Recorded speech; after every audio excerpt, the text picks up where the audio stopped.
매일 아침 하나님과 함께 누리는 하늘의 양식, 오늘 만나. 제40장.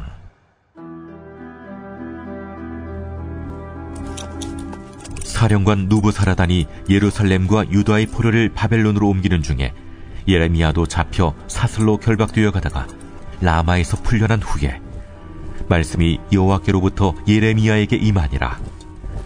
사령관이 예레미야를 불러다가 이르되, 내 하나님 여호와께서 이곳에 이 재난을 선포하시더니 여호와께서 그가 말씀하신 대로 행하셨으니 이는 너희가 여호와께 범죄하고 그의 목소리에 순종하지 아니하였으므로 이제 이루어졌도다. 이 일이 너희에게 임한 것이니라. 보라, 내가 오늘 네 손의 사슬을 풀어 너를 풀어주노니 만일 네가 나와 함께 바벨론으로 가는 것을 좋게 여기거든 가자, 내가 너를 선대하리라. 만일 나와 함께 바벨론으로 가는 것을 좋지 않게 여기거든 그만두라. 보라, 온 땅이 네 앞에 있나니 네가 좋게 여기는 대로 옳게 여기는 곳으로 갈지니라. 예레미야가 아직 돌이키기 전에 그가 다시 이르되, 너는 바벨론의 왕이 유다 성읍들을 맞도록 세운 사반의 손자 아이감의 아들 그다리아에게로 돌아가서 그와 함께 백성 가운데 살거나 네가 옳게 여기는 곳으로 가거나 할지니라.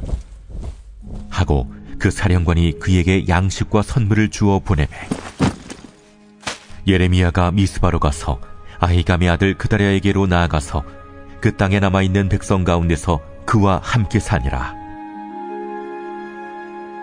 들에 있는 모든 지휘관과 그 부하들이 바벨론의 왕이 아히감의 아들 그다리아에게 그 땅을 맡기고 남녀와 유아와 바벨론으로 잡혀가지 아니한 빈민을 그에게 위임하였다 함을 듣고 그들 곧 느다냐의 아들 이스마엘과 가레아의 두 아들 요하난과 요나단과 단후메스의 아들 스라야와 느도바 사람 에베의 아들들과 마아가 사람의 아들 여사냐와 그들의 사람들이 미스바로 가서 그다리아에게 이르니 사반의 손자 아히감의 아들 그다리아가 그들과 그들의 사람들에게 맹세하며 이르되, 너희는 갈대아 사람을 섬기기를 두려워하지 말고 이 땅에 살면서 바벨론의 왕을 섬기라. 그리하면 너희에게 유익하리라. 보라, 나는 미스바에 살면서 우리에게로 오는 갈대아 사람을 섬기리니 너희는 포도주와 여름 과일과 기름을 모아 그릇에 저장하고 너희가 얻은 성읍들에 살라. 모압과 암몬 자손 중과 에돔과 모든 지방에 있는 유다 사람도 바벨론의 왕이 유다에 사람을 남겨둔 것과 사반의 손자 아히감의 아들 그다리아를 그들을 위하여 세웠다 함을 듣고 그 모든 유다 사람이 쫓겨났던 각처에서 돌아와 유다 땅 미스바에 사는 그다리아에게 이르러 포도주와 여름 과일을 심히 많이 모으니라. 가레아의 아들 요하난과 들에 있던 모든 군 지휘관들이 미스바에 사는 그다리아에게 이르러 그에게 이르되, 암몬 자손의 왕 바알리스가 내 생명을 빼앗으려 하여 느다냐의 아들 이스마엘을 보낸 줄 네가 아느냐? 하되 아히감의 아들 그다리아가 믿지 아니한지라. 가레아의 아들 요하난이 미스바에서 그다리아에게 비밀히 말하여 이르되, 청하노니 내가 가서 사람이 모르게 느다냐의 아들 이스마엘을 죽이게 하라. 어찌하여 그가 내 생명을 빼앗게 하여 내게 모인 모든 유다 사람을 흩어지게 하며 유다의 남은 자로 멸망을 당하게 하랴. 그러나 아히감의 아들 그다리아가 가레아의 아들 요하난에게 이르되, 내가 이 일을 행하지 말 것이니라. 내가 이스마엘에 대하여 한 말은 진정이 아니니라. 예레미야가 계속해서 유다 백성들에게 예언했던 것처럼 유다는 바벨론에 철저히 무너집니다. 유다 백성들이 포로로 끌려가고 있었고 예레미야도 바벨론으로 갈지 유다에 남을지 선택해야 하는 순간이 찾아오죠. 성전 시위대들에 갇혀있던 예레미야를 바벨론 느부갓네살 왕의 경호대장, 본문에는 사령관이라고 나오죠. 사령관인 느부사라단이 풀어줍니다. 그리고 예레미야에게 선택권을 주죠. 4절에 보시면 이렇게 이야기합니다. 보라, 내가 오늘 내 손에 사슬을 풀어 너를 풀어주노니 만일 내가 나와 함께 바벨론으로 가는 것을 좋게 여기거든 가자, 내가 너를 선대하리라. 만일 나와 함께 바벨론으로 가는 것을 좋지 않게 여기거든 그만두라. 보라, 온 땅이 내 앞에 있나니 내가 좋게 여기는 대로 옳게 여기는 곳으로 갈지니라 하니라. 그러니까 이 말은 둘 중에 하나를 선택하라는 겁니다. 바벨론으로 같이 가도 내가 선택하겠고, 그런데 그게 아니라도 그만둬라, 그래도 좋다 라고 이야기하는 거죠. 예레미야는 무엇을 선택할까요? 우리 성도님들은 어떤 걸 선택하시겠습니까? 만약에 예레미야가 바벨론으로 가기를 선택하면 어떻게 될까요? 바벨론 포로는 하나님의 명령이기 때문에 순종하는 건 당연할 겁니다. 그러나 반대로 바벨론의 사령관이 바벨론에 끌려가서도 지속적으로 선대해 준다면 유다 입장에서 예레미야는 배신자로 전락하게 될 겁니다. 또한 유다에 남는 백성들의 입장에서 생각해봐도 예레미야는 배반자가 될 수밖에 없습니다. 편안하게 살 수 있겠습니까? 더군다나 유다는 폐허가 됩니다. 성전도 무너지고 성벽도 완전히 무너진 그 폐허에 살고 싶지는 않을 것입니다. 그리고 유다 땅에는 여전히 바벨론에게 앙심을 품은 사람들이 많았습니다. 오늘 본문에도 그러한 사람을 소개하는데 특별히 이스마엘이라는 사람을 소개합니다. 그리고 이스마엘은 유다 총독으로 있는 그다랴를 죽이고자 했습니다. 그리고 그 소문이 총독이었던 그다랴에게도 들리게 되죠.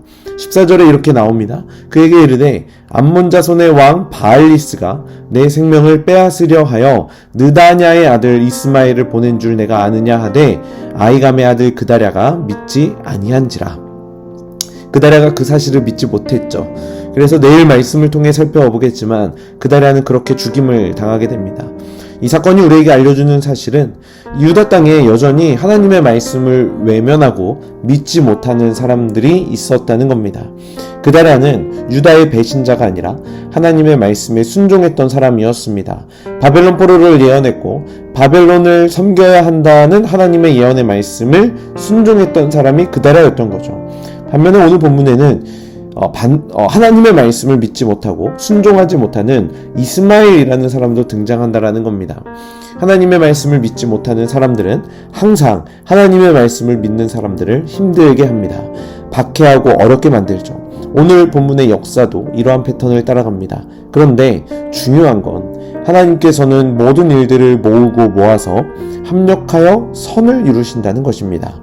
유다 총독이 암살당하는 이런 놀라운 일 사이에서도 하나님은 분명히 하나님의 일을 행하실 것입니다. 다시 예레미야의 상황으로 돌아와서 예레미야는 유다에 남을지 바벨론으로 갈지 선택해야 합니다. 유다에 남는 일도 쉽지 않고 바벨론으로 가는 일도 쉽지 않습니다. 그런데 예레미야는 하나님의 일을 기대하며 이렇게 결정합니다. 이런 진퇴양난의 상황 가운데 유다에 남기로 결정하죠. 그리고 6절에 이렇게 이야기합니다. 예레미야가 미스바로 가서 아이감의 아들 그다랴에게로 나아가서 그 땅에 남아있는 백성 가운데서 그와 함께 사니라. 그다랴는 바벨론이 세워둔 유다의 총독이었죠. 유다 총독에게 남아서 그 유다 백성들과 함께 살았던 겁니다. 예레미야가 유다에 남았던 이유는 바로 그 땅에 남아있는 백성 가운데서 그와 함께 살기 위함이었습니다.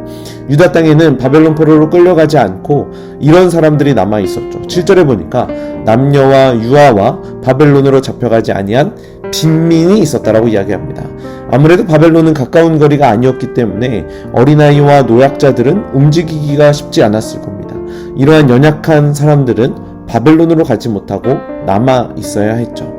예레미야는 다른 모든 이유를 떠나서 이 사람들과 함께 하는 것이 하나님의 일하심이고 하나님의 섭리라는 확신을 가졌고 그 가운데에서 결정했었던 겁니다. 저는 이것이 우리의 선택의 근거가 되어야 한다고 생각합니다. 그 땅에 남아있는 백성 가운데서 함께 살기 위해서 유다에 남기로 결정합니다. 왜 그렇습니까? 그들에게도 하나님의 일하심을 증거하고 싶은 거죠. 너희들은 결코 하나님으로부터 버림받은 것이 아니라 하나님의 특별한 계획과 섭리 가운데 하나님이 일하신 것이다를 말하고 싶었던 겁니다. 오늘 우리 하루의 삶이 이런 하나님의 특별한 계획과 섭리와 일하심을 증거할 수 있는 하루가 되길 소원합니다. 예레미야가 그들과 함께 살기 위해 결정했던 것처럼 오늘 우리를 필요로 하는 이웃에게 찾아가셔서 함께 해주시길 부탁드립니다. 그렇게 할 때에 하나님의 일하심은 나의 일하심으로만 끝나지 않고 우리의 일하심으로 우리의 섭리로 받아들일 수 있게 될 것입니다. 오늘 하루 그렇게 살아가시는 성남제일교회 모든 성도님들 되시길 주님의 이름으로 간절히 축복합니다.